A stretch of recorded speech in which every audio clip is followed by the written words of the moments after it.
പൈസ കൂടിപ്പോയപ്പോ, പണം കൂടിപ്പോയപ്പോ മനുഷ്യൻ തെറ്റുകൾ വ്യാപൃതനാവുകയാണ്. എന്തുകൊണ്ടാണ് വർഷം വർഷം അടിക്കടി ഇത്തരത്തിലുള്ള ദുരന്തങ്ങൾ നമുക്ക് അല്ലാഹു സുബ്ഹാനഹു വ തആല ഏകുന്നത്? സദ്ദാം ഹുസൈനിന്റെ ആ വഫാത്തോടുകൂടി അവിടെ മുതൽ അദ്ദേഹത്തെ തൂക്കിലേറ്റിയത് മുതലുള്ളതാകുന്ന ബലിപെരുന്നാളിന്റെ സുദിനം മുതൽ ഇങ്ങോട്ട് എടുത്തു നോക്ക്. എല്ലാ ബലിപെരുന്നാൾ സുദിനത്തിലും ഓരോ വിപത്തുകളാണ്. കഴിഞ്ഞ വർഷവും പ്രളയം, ഈ വർഷവും ജലപ്രളയം. കഴിഞ്ഞ വർഷം തീരദേശങ്ങൾക്ക് അല്ലാഹു സുബ്ഹാനഹു വ തആല ആ പ്രളയം ഒരു വലിയ ബുദ്ധിമുട്ടായി അല്ലാഹു നൽകിയപ്പോ ഈ വർഷം കുന്നിൻ മുകളിൽ അധിവസിച്ചിരുന്നവർ മനോഹരമായ ഗേഹങ്ങൾ പണിത് സുരക്ഷിതമായ സ്ഥലത്തേക്ക് ചെന്നപ്പോ അവിടെ അല്ലാഹു ഉരുൾപൊട്ടലിന്റെ ഭീതിയിൽ അവരെ അകപ്പെടുത്തി പരീക്ഷിച്ചു അല്ലാഹു സുബ്ഹാനഹു വ തആല.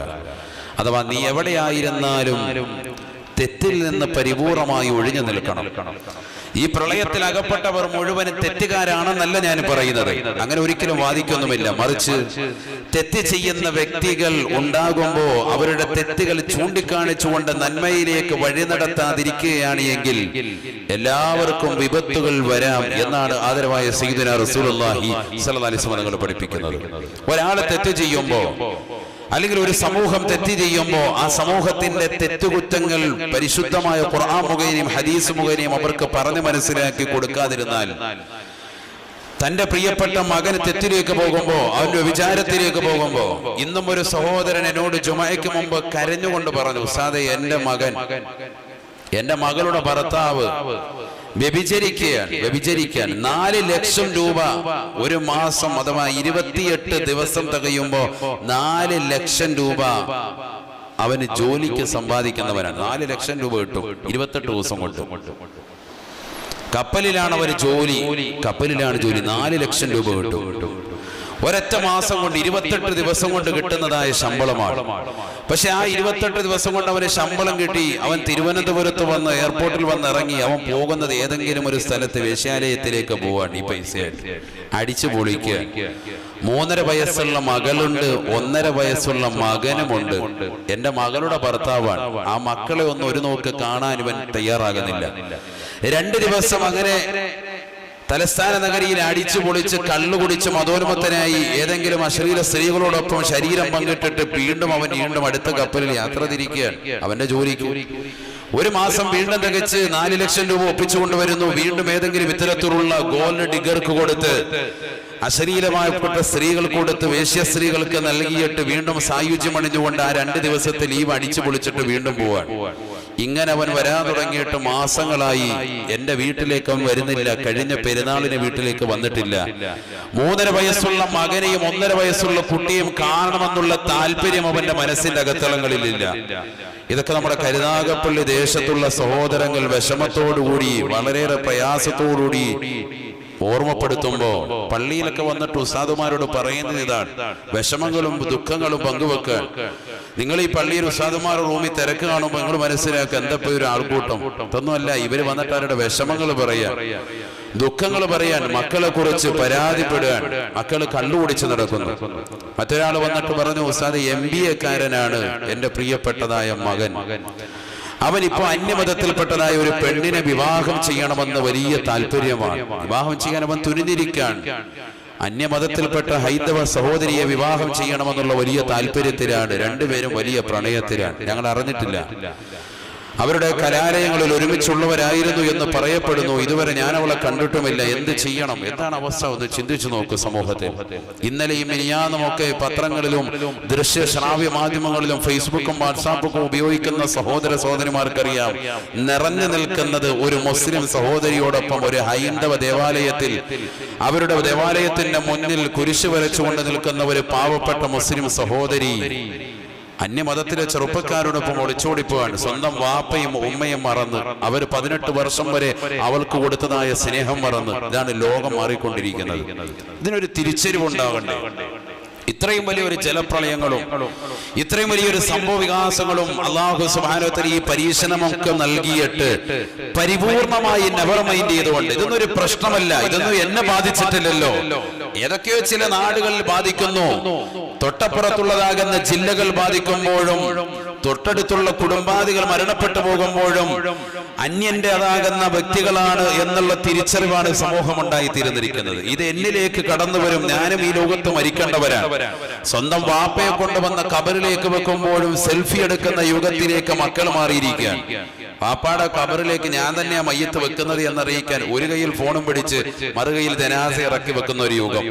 എന്നിട്ട് അത് ഗൾഫിലേക്ക് അയച്ചു കൊടുക്കുക, ഇല്ലെങ്കിൽ ഫേസ്ബുക്കിൽ അപ്ലോഡ് ചെയ്യുക. എന്റെ വാപ്പ ഈ ലോകത്ത് നിന്ന് എന്നേക്കുമായി വിട പറഞ്ഞു പോയി. മരിച്ചു കിടക്കുന്ന പിതാവിന്റെ ജനാസയുടെ ഫോട്ടോ എടുത്തിട്ട് ഫേസ്ബുക്കിൽ ഷെയർ ചെയ്യുന്ന മക്കളുള്ള കാലഘട്ടം. നമ്മളിൽ നിന്നുള്ള ഈമാനികമാകുന്ന പ്രഭ പരിപൂർണമായി നഷ്ടപ്പെട്ടു പോയി. ആ പ്രഭ നമുക്ക് തിരിച്ചു പിടിക്കണമെങ്കിൽ പരിപൂർണമായി ആത്മീയത കൈമുതലാക്കണം. ഉറപ്പാണ്. ആത്മീയ കൈമുതലാകണമെങ്കിൽ ആത്മീയതയുള്ള സ്ഥലങ്ങളിലേക്ക് നമ്മൾ ഒരു യാത്ര നടത്തണം. ആ ഒരു സിയാറത്താണ്, മഹത്തായ ലക്ഷ്യമാണ് പരിശുദ്ധമായ ഉംറയും പരിശുദ്ധമായ ഹജ്ജും. വലിയൊരു മഹത്തായ യാത്രയാണ്, ചെറിയ യാത്രയല്ല, ത്യാഗമാണ്. നേരത്തെ ഇവിടെ സൂചിപ്പിച്ചു, കരുനാഗപ്പള്ളി ജമാഅത്തിന്റെ പ്രസിഡന്റ് അടക്കമുള്ളവർ അവരുടെ ഉംറകളെ പറ്റി ത്യാഗമായിരുന്നു. വലിയ ബുദ്ധിമുട്ടുകളാണ്, ഒരുപാട് പ്രയാസങ്ങളെ സഹിച്ചുകൊണ്ട് വേണം ഉംറയ്ക്ക് വേണ്ടിയും ഹജ്ജിന് വേണ്ടി പോയായിരുന്നാലും. എത്ര സുഖമുണ്ടായിരുന്നാലും അതിന്റെ അനുഭവങ്ങൾ സാക്ഷ്യപ്പെടുത്തുന്നത് ഹജ്ജിന് പോകുമ്പോൾ കൂടുതൽ ത്യാഗമാണ്. അനുഭവങ്ങളെ സാക്ഷ്യപ്പെടുത്തുന്ന ഒരു ചെറിയ ബുദ്ധിമുട്ടുകൾ അല്ലാഹു സുബ്ഹാനഹു വ തആല നൽകും. തീർത്തും മനസ്സിന് റാഹത്തുള്ള നിലക്കാണ് എങ്കിൽ നിന്നെ അല്ലാഹു സുബ്ഹാനഹു വ തആല പരീക്ഷിച്ചിട്ടില്ല ആ യാത്രയിൽ എന്ന് നിനക്ക് മനസ്സിലാക്കാൻ പറ്റും. ചെറിയ ചെറിയ ബുദ്ധിമുട്ടുകൾ ഉണ്ടാവും. ചിലപ്പോൾ ഇവിടുന്ന് യാത്ര പോകാൻ അല്പം ലേറ്റ് ആയിട്ടുണ്ടാവും, പറയുന്ന സമയത്തിനുള്ളിൽ വാഹനം റെഡി ആയിട്ടുണ്ടാവൂല. നിന്നെ പരീക്ഷിക്കും. ഒരു ഉംറയ്ക്ക് വേണ്ടി പോകുന്നവനെ, ഹജ്ജിന് വേണ്ടി പോകുന്നവന് ഏറ്റവും വലിയ ക്വാളിറ്റി ഉണ്ടാവേണ്ടത് എന്താണെന്ന് എന്നോട് ചോദിച്ചാൽ അവന് ക്ഷമയാണ് മർമ്മപ്രധാനം എന്നാണ് ഞാൻ ആദ്യം പറയുക. എന്തുകൊണ്ട്? അവിടെ ചെന്നുകൊണ്ട് ഇവിടെ വെച്ചുകൊണ്ടുള്ള ക്ലാസ്സുകളിൽ എപ്പോഴും അടിക്കടി ഓർമ്മപ്പെടുത്തും, ഉംറയ്ക്ക് വേണ്ടി പോകുമ്പോഴും ഹജ്ജിന് വേണ്ടി പോകുമ്പോഴും ക്ഷമ പരിപൂർണമായി വേണേ. പക്ഷെ നമുക്ക് അക്ഷമയാണ്. അവിടെ എത്തുമ്പോൾ ഭക്ഷണം അല്പം വൈകി, ഇല്ലെങ്കിൽ നമ്മൾ ഉദ്ദേശിക്കുന്ന നിലയിലുള്ളതല്ല എന്ന രീതിയിൽ വരുമ്പോ മനോഹരമായ ഫുഡാണെങ്കിൽ പോലും എന്തെങ്കിലും ഒരു കുറ്റം കണ്ടെത്താൻ വേണ്ടി യാത്ര തിരിക്കുന്ന ധാരാളം ആളുകൾ ഹജ്ജിനും ഉംറയ്ക്കും വേണ്ടി യാത്ര തിരിക്കുന്നവരുണ്ട്. ഒരിക്കലും അങ്ങനെ ഉണ്ടാവാൻ പാടില്ല. ഒരുപക്ഷെ വീട്ടിൽ വലിയ ദാരിദ്ര്യത്തിൽ കഴിയുന്നവരായിരിക്കാം, അവന് പോയിട്ടുള്ള സ്ഥലങ്ങളിൽ കിട്ടുന്നത് മനോഹരമായ ഭക്ഷണമായിരിക്കാം. എന്നിരുന്നാൽ പോലും കുറ്റം കണ്ടെത്തുന്ന ധാരാളം സഹോദരങ്ങൾ നല്ല ഭക്ഷണം സദ്യ കൊടുക്കുമ്പോൾ പറയും എനിക്ക് കഞ്ഞിയും പയറുമാണ് ഇഷ്ടം, കഞ്ഞിയും പയറും കൊടുക്കുമ്പോൾ പറയും എനിക്ക് സദ്യയാണ് ഇഷ്ടം, പൊറോട്ടയും ബീഫുമാണ് രാത്രി കഴിച്ച ശീലം, ഇല്ലെങ്കിൽ ചപ്പാത്തി കഴിച്ചാണ് ശീലം. ഇങ്ങനെ വെറുതെ ഒരു ഒടക്ക് മൈൻഡിലേക്ക് പോകുന്ന ധാരാളം സഹോദര സഹോദരിമാരെ കാണാൻ സാധിക്കും ഉംറയുടെ വേളയിലും ഹജ്ജിന്റെ വേളയിലും. പക്ഷെ ഇതൊക്കെ നമ്മൾ മനസ്സിലാക്കണം, റബ്ബ് സുബ്ഹാനഹു വ തആല നമ്മളെ പരീക്ഷിക്കുകയാണ്. ഒരു 14 ദിവസത്തേതാകുന്ന പാക്കേജ്, ഇല്ലെങ്കിൽ ഒരു 40-45 ദിവസത്തേക്കുള്ളതാകുന്ന ഹജ്ജിന്റെ പാക്കേജ്. ഈ പാക്കേജിൽ അല്ലാഹു സുബ്ഹാനഹു വ തആല ഒരു സ്ഫുടം ചെയ്തതാകുന്ന കുട്ടിയെ പോലെ, ഒരു ഉമ്മ പ്രസവിച്ചതാകുന്ന കുട്ടിയെ പോലെ പാപത്തിൽ നിന്ന് പരിപൂർണമായി സുരക്ഷിതയാക്കുന്ന രംഗമാണ് ഈ കുറഞ്ഞ ദിവസങ്ങൾ കൊണ്ട് നടക്കുന്നത്. ചെറിയ പ്രക്രിയയല്ല, വലിയൊരു പ്രക്രിയയാണ്. അത് ക്രിയാത്മകമായി നിന്റെ തുടക്കം മുതലേ നിന്റെ യാത്ര റാഹത്താകണം. എന്തുകൊണ്ട്? നിനക്കുള്ള സ്ഥാനം ചെറുതല്ല, നീ എന്ത് ചോദിച്ചാലും ഉത്തരം ലഭിക്കുമെന്ന് ആദരവായ സയ്യിദുനാ റസൂലുള്ളാഹി. അപ്പൊ നിന്റെ മനസ്സും ശരീരവും ക്ലിയർ ആവണം. നീ കഴിക്കുന്ന ഭക്ഷണം ഹലാലാകണം, അനിവാര്യമാണ്. അശ്ശറത്തുൽ അവ്വൽ, ഒന്നാമത്തെ നിബന്ധന അതാണ്. വയജ്മഅൽ മാലൽ ഹലാല വയഹുജ്ജ ബിഹി. ഹജ്ജാകട്ടെ ഉംറയാകട്ടെ ഹലാലായ സമ്പാദ്യം കൊണ്ടായിരിക്കണം ഇത് ചെയ്യേണ്ടത്. ഞാനിത് പറയാൻ കാരണം, എങ്ങനെയെങ്കിലും കാബ കാണണം, എങ്ങനെയെങ്കിലും റസൂലുള്ളാഹിയുടെ ചാരത്തി എത്തണമെന്നുള്ള അടങ്ങാത്ത ആഗ്രഹത്തിൽ ചില ആളുകൾ അവരുടേതാകുന്ന സ്വർണം കൊണ്ടുപോയി പണയം വെച്ചിട്ട് ഉംറയ്ക്ക് പോകുന്നവരുണ്ട്. ഒരുപാട് സഹോദരിമാരുണ്ട്. ഒരിക്കലും പാടില്ല, നിഷിദ്ധമാണ്. ആ യാത്ര ഒരിക്കലും ഹലാലാവൂല. ഹലാലായ സമ്പാദ്യം ഒരുമിച്ച് കൂട്ടണം. അത് ഹജ്ജിനും ഉംറയ്ക്കും മാത്രമല്ല, നീ കഴിക്കുന്ന ഭക്ഷണത്തിലും കുടിനീരിലും അത് ഉണ്ടാവണം. എങ്കിലേ ദുആഇന് ഇജാബത്തുള്ളൂ. സയ്യിദുനാ റസൂലുള്ളാഹി സ്വല്ലല്ലാഹി അലൈഹി വസല്ലം നമ്മുടെ പ്രാർത്ഥനകൾക്ക് ഉത്തരം ലഭിക്കണമെങ്കിൽ 5 വഖ്ത് നമസ്കാരങ്ങൾക്ക് ശേഷം റബ്ബിനോട് നമ്മൾ ദുആ ചെയ്യുന്നുണ്ട്. എന്താ ഉത്തരം ലഭിക്കാത്തത്? നമ്മൾ കൈ ഉയർത്തി താഴേക്ക് വെക്കുമ്പോഴേക്ക് ആ കാര്യം എന്തുകൊണ്ട് നടക്കാത്തത്? എന്താ നടക്കാത്തത്? നമ്മൾ കഴിക്കുന്ന ഭക്ഷണവും നമ്മൾ ധരിക്കുന്ന വസ്ത്രത്തിലുമൊക്കെ ഒരുപാട് വ്യത്യാസം വന്നു പോയിട്ടുണ്ട്. പലിശയുമായി ബന്ധപ്പെട്ട ജീവിതം കടന്നു വന്നിട്ടുണ്ട്. അള്ളാഹു നമ്മളെ കാത്തിരക്ഷിക്കട്ടെ. ഒരു മടിയുമില്ല നമുക്കതൊക്കെ എന്ന് പറയുമ്പോഴും, പലിശയുമായി ബന്ധപ്പെട്ട ജീവിതം നയിക്കരുത് എന്ന് സമൂഹത്തോട് ഉത്ബോധനം നടത്തുമ്പോഴും നമ്മളതൊക്കെ നിസ്സാരവൽക്കരിക്കുകയാണ്.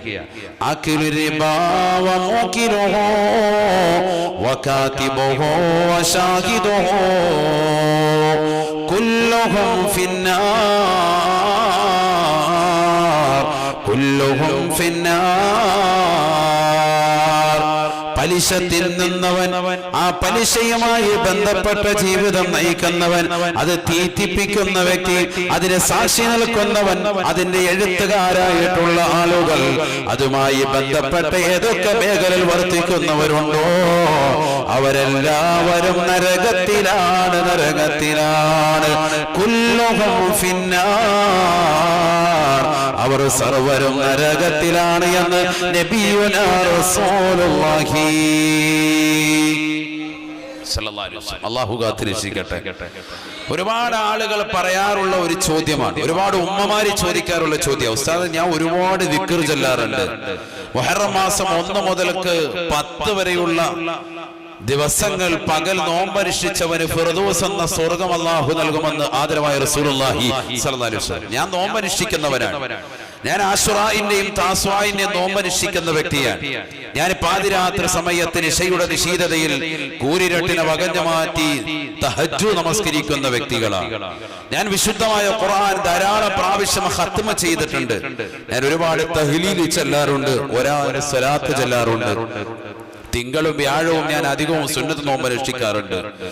ഇങ്ങനെയൊക്കെ ഉള്ള 5 വക്ത് നമസ്കാരം ചിട്ടവെക്കുകയും ചെയ്യുന്ന, വീട്ടിൽ വരുന്ന പാവങ്ങളെ കൃത്യമായ രീതിയിൽ അളവുകോൽ വെച്ചുകൊണ്ട് മാന്യമായ രീതിയിൽ സൽക്കാരം നടത്തുകയും അവർക്ക് സഹായം നടത്തുകയും ചെയ്യുന്ന എന്റെ ദുആഇന് എന്തുകൊണ്ട് ഉത്തരം കിട്ടുന്നില്ല? ഒരുപാട് ഉമ്മമാര് ചോദിക്കുന്ന ചോദ്യമാണ്. ഒരുപാട് ദിക്റൊക്കെ എടുക്കുന്നുണ്ട്. ഉസ്താദേ, കാര്യമില്ലല്ലോ. എന്താ കാര്യം? കാര്യം മറ്റൊന്നുമല്ല, നമ്മൾ കഴിക്കുന്ന ഭക്ഷണവും നമ്മൾ കുടിക്കുന്ന കുടിനീരും ഹലാലാണോ എന്നൊരു വേള നമ്മളൊന്ന് ചിന്തിക്കണം. അള്ളാഹു നമുക്ക് കാത്തിരക്ഷിക്കുമാറാവട്ടെ. വളരെ ശ്രദ്ധിക്കേണ്ട ഒരു വിഷയമാണത്, ചെറിയ കാര്യമല്ല. എന്തുകൊണ്ട്? നബിയന റസൂലുള്ളാഹി സ്വല്ലല്ലാഹു അലൈഹി വസല്ലമ തങ്ങൾ പറയുകയാണ്, ഒരു കാലഘട്ടം ഇനി കടന്നു വരാനുണ്ട് സഹാബ, സയഅതി സമാനുൻ അലാ ഉമ്മത്തി യദ്ഖുലൂന ജഹന്നമ ബിഅബവൈ, അവർ നരകത്തിൽ പ്രവേശിക്കുന്നത് അവരുടെ മാതാപിതാക്കൾ കാരണമാണ്. മാതാപിതാക്കൾ കാരണമായി മക്കളെ നരകത്തിലേക്ക് എറിയപ്പെടുന്നവരെ കാലഘട്ടം കടന്നു വരുമേ. അങ്ങനെ ഒരു കാലഘട്ടം കടന്നു വരാതെ ലാ തഖൂമു സ്സാഅ, ഈ ലോകം അവസാനിക്കുകയില്ല എന്ന് ഹബീബായ റസൂലുള്ളാഹി. സഹാബത്ത് ചോദിക്കുകയാണ്, കൈഫ യാ റസൂലല്ലാഹ്, എങ്ങനെയാണ് നബിയേ, എങ്ങനെയാണ് റസൂലേ, മാതാപിതാക്കൾ കാരണമായി മക്കളെ നരകത്തിലേക്ക് എറിയപ്പെടുമോ റസൂലേ? അതെങ്ങനെയാണ് സാധ്യമാകുക റസൂലേ? സാധാരണ മക്കള് കാരണമായിട്ടാണ് മാതാപിതാക്കൾ നരകത്തിൽ എറിയപ്പെടുക. മക്കള് കാരണമായി അവർ കള്ളു കുടിക്കുന്നതിലൂടെ, അവർ വിചരിക്കുന്നതിലൂടെ, അവർ സിനിമാ ലോകത്തേക്ക് വിഹരിക്കുന്നതിലൂടെ, അവർ സോഷ്യൽ മീഡിയ മോശമായ രീതിയിൽ കൊണ്ടാടുന്നതിലൂടെ, അങ്ങനെ മോശമായി വർത്തിക്കുന്നതിലൂടെയാണ് മാതാപിതാക്കൾ നരകത്തിലേക്ക് എറിയപ്പെടുക. അങ്ങനെയാണ് വരേണ്ടത്. പക്ഷെ തങ്ങൾ പറഞ്ഞത് മക്കള് കാരണമായി, മാതാപിതാക്കൾ കാരണമായി മക്കള് നരകത്തിൽ എറിയപ്പെടുമത്രേ. ഹബീബായ നബി സല്ലല്ലാഹു അലൈഹി വസല്ലമ തങ്ങൾ പറയുകയാണ്, യുകല്ലിഫാനിഹി അലൽ ഹറാം, യുകല്ലിഫാനിഹി അലൽ ഹറാം ഫയക്സിബു മാലൽ ഹറാം. മാതാപിതാക്കൾ മക്കളോട് നിർബന്ധം ചെലുത്തുകയാണ്, ഹറാമ് സമ്പാദിക്കാൻ നിർബന്ധം ചെലുത്തുകയാണ്. നമസ്കരിക്കുന്ന ഉമ്മയാണ്, നമസ്കാരമുള്ള ഉപ്പയാണ്. ചിറ്റുമൂല ജമാഅത്തിൽ, വട്ടുപറമ്പ് ജമാഅത്തിൽ, പുത്തൻതെരുവിൽ, കരുനാഗപ്പള്ളിയൊക്കെ കൃത്യമായി ജമാഅത്തുകൾക്ക് പങ്കെടുക്കുന്ന സഹോദരനാണ്. 5 വക്ത് നമസ്കാരങ്ങൾ പള്ളിയുടെ മിനാരങ്ങളിൽ നിന്ന് ബാങ്ക് മുഴങ്ങുമ്പോ ആദ്യ വക്തത്തിൽ തന്നെ നമസ്കരിക്കുന്ന ഉമ്മയാണ്. പക്ഷേ ഒരു ശീലമുണ്ട്, മക്കളെ പ്രവാസ ലോകത്ത് എന്ന് വിളിക്കുമ്പോൾ വിളിക്കുമ്പോ മക്കളോട് പറയുകയാണ്, പൊന്നുമോനെ, അയൽവാസിയാകുന്ന അഷ്റഫിലേക്ക് നോക്കുന്നില്ലേ? അവൻ ചുരുങ്ങിയ ദിവസം കൊണ്ട് നാട്ടിൽ മനോഹരമായ വീടുണ്ടാക്കിയവനാണ്. നീ 10 കൊല്ലമായി ഗൾഫിൽ പോയി കിടക്കുന്നു, ഇതുവരെ ഒരു 5 സെന്റ് ഭൂമി നീ വാങ്ങിയില്ലല്ലോ. അവൻ 10 സെന്റ് ഭൂമി വാങ്ങി മനോഹരമായി വീട് വെച്ചു. വാപ്പയും അമ്മയും ഹജ്ജിന് വേണ്ടി കൊണ്ടുപോയി. കുടുംബത്ത് വന്ന രംഗമിതാ ഉംറയ്ക്ക് വേണ്ടി കൊണ്ടുപോയിരിക്കുന്നു. എന്തേ നിനക്ക് കഴിയാതെ പോകുന്നത്? നീ 10 വർഷമായിട്ടില്ലേ പോയിട്ടുള്ളൂ? ഈ 10 കൊല്ലമായിട്ട് എന്തേ നീ സമ്പാദിച്ചത്? ഒരു നയാ പൈസയുടെ ഗുണം നിന്നെ കൊണ്ടുണ്ടായില്ലല്ലോ എന്ന് പറയുമ്പോ, നല്ല ജോലിയിൽ വർത്തിക്കുന്ന സഹോദരൻ, മാന്യമായ ഹലാലായ ജോലിയിൽ 10 വർഷമായി പ്രവാസ ലോകത്ത് കഷ്ടപ്പെട്ട സഹോദരൻ 20,000 25,000 രൂപ കൊണ്ട് കൃത്യമായി കുടുംബം മാന്യമായ രീതിയിൽ പോറ്റിയിരുന്ന സഹോദരനോട് മാതാപിതാക്കൾ കണിശതയുടെ വാക്കുകൾ പറയുമ്പോ അവന് ജോലി മാറി ചിന്തിക്കുകയാണ്, ഹറാമായ മേഖലകൾ തേടിപ്പെടുകയാണ്, സൈഡ് ബിസിനസ്സുമായി ബന്ധപ്പെട്ട മേഖലയിലേക്ക് അവൻ പോവുകയാണ്. അതൊരു പക്ഷേ സ്വർണ്ണക്കടത്തുകളായിരിക്കാം. അബുദാബിയിൽ നിന്ന് എറണാകുളത്തേക്ക്, എറണാകുളത്തിൽ നിന്ന് ചെന്നൈയിലേക്ക്, മറ്റു രാജ്യങ്ങളിലേക്ക് സ്വർണ്ണക്കടത്തിന്റെ ബിസിനസ് ആയിരിക്കാം. സൈഡ് ബിസിനസ്സുമായി അവൻ ബന്ധപ്പെടുകയാണ്. എന്തിനു വേണ്ടി? ഹറാമ സമ്പാദിക്കുകയാണ്. തന്റെ മാതാപിതാക്കളുടെ സംതൃപ്തി, അവർക്കാഗ്രഹം നാട്ടിൽ 10 സെന്റ് ഭൂമിയാണ്, അവർക്കാഗ്രഹം ചുറ്റുമൂല ടൗണിൽ മനോഹരമായ ഒരു ബിൽഡിംഗ് ആണ്, അവർക്കാഗ്രഹം കരുനാഗപ്പള്ളിയിൽ ഒരു സൂപ്പർ മാർക്കറ്റാണ്, അവർക്കാഗ്രഹം തന്റെ പ്രിയപ്പെട്ട പൊന്നമകന്റെ കൂടെ പരിശുദ്ധമായ ഉംറയൊന്ന് ചെയ്യലാണ്. ഹറാമ സമ്പാദിക്കട്ടെ, ഹലാല് സമ്പാദിക്കട്ടെ, ഏത് വിധത്തിലെങ്കിലും പുണ്യമാക്കപ്പെട്ട സ്ഥലമെന്ന് എനിക്കൊന്ന് കാണണമെന്നുള്ള നിത്യത്വം മാത്രമാണ്.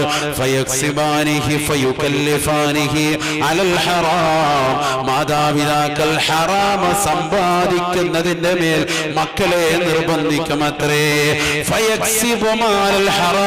മക്കളെ മാതാപിതാക്കളുടെ നിർബന്ധം കാരണമായി അവർ ഹറാമ സമ്പാദിക്കുമത്രേ. അത് കാരണമായി അവർ നരകത്തിലേക്ക് എറിയപ്പെടുമേ എന്ന് ഹബീബായ റസൂലുള്ളാഹി സല്ലല്ലാഹു അലൈഹി വസല്ലം. മാതാപിതാക്കൾ കാരണമായി മക്കൾ നരകത്തിൽ എറിയപ്പെടുക. ഇന്ന് സമൂഹത്തിൽ നടക്കുന്ന 90% അത് തന്നെയാണ്.